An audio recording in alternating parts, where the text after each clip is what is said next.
Italy's top court is expected to decide whether to uphold the convictions of Amanda Knox and Raffaele Sollecito for the 2007 murder of British student Meredith Kercher. Sollecito's defense team said on Friday the guilty verdict was riddled with errors. Former lovers Knox and Sollecito were convicted for the second time in 2014. They have maintained their innocence throughout and have already served 4 years in prison. Sollecito's lawyers are presenting their case before judges retire to consider their verdict later. The court will either confirm the guilty verdict or overturn it, by ordering another trial or effectively bringing about an acquittal. Expecting justice. Entering court, one of Sollecito's lawyers, Luca Maori, said the guilty verdicts should be quashed. "We are just expecting justice. We believe that the verdict of the appeal court of Florence must be totally annulled," he said. "We think that Raffaele Sollecito must be totally acquitted, but I believe Amanda Knox too must be acquitted." Earlier this week, the court heard Knox's lawyers' arguments that her conviction was a grave judicial error. The verdict was originally due on Wednesday but was delayed to hear Sollecito's defense team.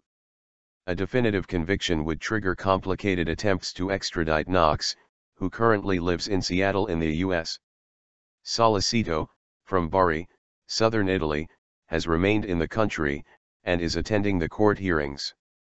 Final stage.